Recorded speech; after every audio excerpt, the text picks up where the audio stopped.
सुप्रभात देवियों और सज्जनों, मैं कर्नल सोफिया कुरैशी और मेरे साथ विंग कमांडर व्योमिका सिंह आज आपको 6 से 7 मई 2025 की रात 1:05 से 1:30 बजे के बीच भारतीय सशस्त्र बलों द्वारा अंजाम दिए गए ऑपरेशन सिंदूर के बारे में जानकारी देंगे।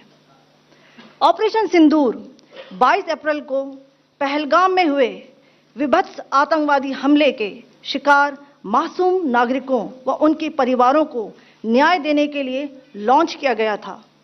इस कार्रवाई में 9 टेररिस्ट कैंप्स को टारगेट किया गया और पूरी तरह से इसे बर्बाद किया गया। पाकिस्तान में पिछले 3 दशकों से टेरर इंफ्रास्ट्रक्चर का निर्माण हो रहा है। इसमें recruitment, indoctrination centres, training areas व लॉन्च पैड शामिल थे, जो पाकिस्तान और पाक अधिकृत जम्मू कश्मीर POJK दोनों में फैले हैं। Operation Sindoor was launched by Indian Armed Forces to deliver justice to the victims of Pahalgam terror attack and their families. 9 terrorist camps were targeted and successfully destroyed. Over the last 3 decades, Pakistan has systematically built terror infrastructure. It is a complex web of recruitment and indoctrination centers, training areas for initial and refresher courses, and launch pads for handlers. These camps are located both in Pakistan as well as Pakistan-occupied Jammu and Kashmir areas. Some of the well-known training camps are located, as you can see on the screen. They are distributed from Savai Nala in the north, counting to approximately 21, ending at Bhagalpur to the south. इन लक्ष्यों का चयन विश्वसनीय intelligence सूचनाओं के आधार पर हुआ ताकि आतंक गतिविधियों की रीढ़ तोड़ी जा सके, और यह खास ध्यान दिया गया कि निर्दोष नागरिकों और सिविलियन इंस्टॉलेशन को नुकसान न पहुंचे। The selection of these targets for Operation Sindoor was based on credible intelligence inputs and role of these facilities in perpetrating the terror activities. The locations were so selected to avoid damage to civilian infrastructures and loss of any civilian lives. This was done with due diligence, and the camps selected for targeting and their engagement will now be shown to you one by one. POJK के target मैं आपको बताना चाहूंगी। सबसे पहले सवाई नाला camp Muzaffarabad, जो कि POJK के लाइन ऑफ कंट्रोल से 30 किलोमीटर दूर है। यह एक लश्कर तौयबा का ट्रेनिंग सेंटर था। 20 अक्टूबर 2024 सोनमर्ग, 24 अक्टूबर 24 गुलमर्ग, 22 अप्रैल 2025 पहलगाम, इन हमलों के आतंकियों ने यहीं से प्रशिक्षण लिया था। सैयदना बिलाल कैंप मुजफ्फराबाद, यह एक जैश ए मोहम्मद का स्टेजिंग एरिया है। यह हथियार, विस्फोटक और जंगल सर्वाइवल ट्रेनिंग का केंद्र भी था। गुलपुर कैंप कोटली, यह LOC से 30 किलोमीटर दूर था। लश्कर तौयबा का बेस था, जो रजौरी, पुंछ में सक्रिय था। 20 अप्रैल 2023 को पुंछ में और 9 जून 2024 को तीर्थ यात्रियों के बस हमले में यहीं से आतंकी को ट्रेन किया गया था।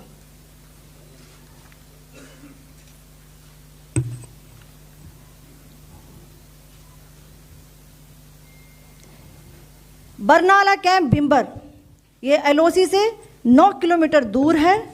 यहाँ पर हथियार, हैंडलिंग, IED व जंगल सर्वाइवल का प्रशिक्षण केंद्र था। अब्बास कैंप कोटली,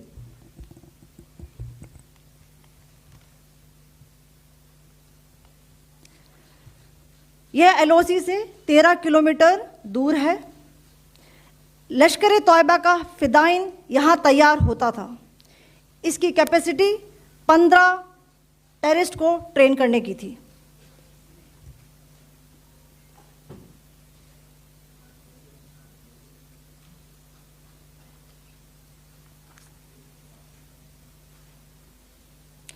अब मैं पाकिस्तान के अंदर के टारगेट से अवगत कराना चाहूँगी।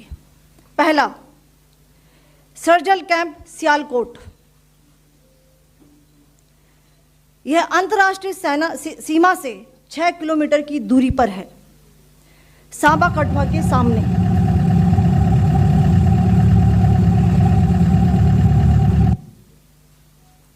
मार्च 2025 में जम्मू एंड कश्मीर पुलिस के 4 जवानों को की जो हत्या की गई थी, उन आतंकवादियों को इसी जगह पर ट्रेन किया गया था। दूसरा, महमूना जाया कैंप सियालकोट। यह 18 से 12 किलोमीटर आईबी से दूर था। हिजबुल मुजाहिदीन का बहुत बड़ा कैंप था। ये कठुआ जम्मू क्षेत्र में आतंक फैलाने का नियंत्रण केंद्र था।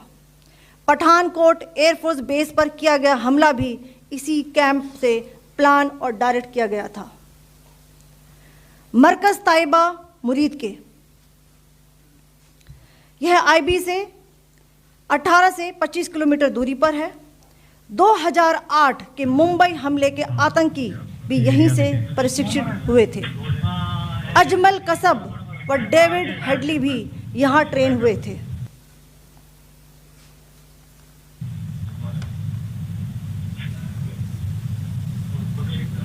आगे दूसरा आया।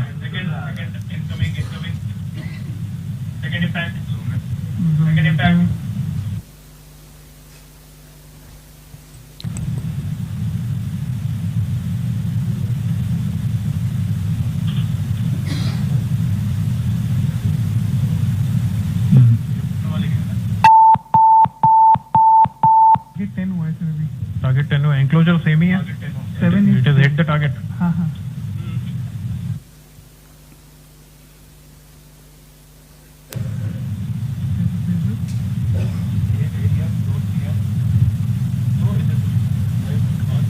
आ गया सर, इम्पैक्ट।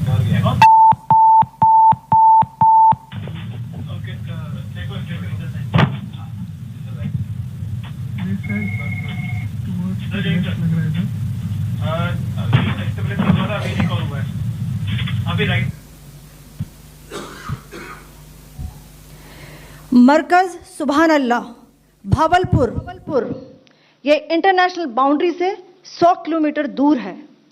जैश ए मोहम्मद का मुख्यालय था।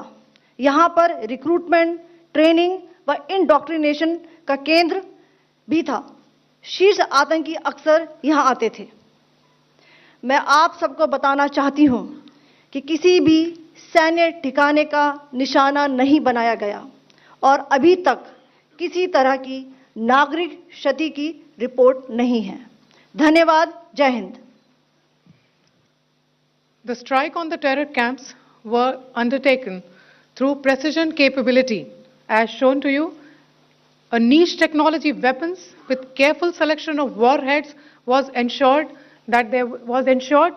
so that there will be no collateral damage. The point of impact in each of the target was a specific building or a group of buildings. All the targets were neutralized with clinical efficiency, and the results reiterate the professionalism of the Indian Armed Forces in the planning and execution of their operations.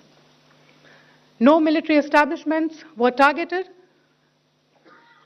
India has demonstrated considerable restraint in its response. However, it must be said that the Indian Armed Forces are fully prepared to respond to Pakistani misadventures, if any, that will escalate this situation. Jai Hind, and thank you very much.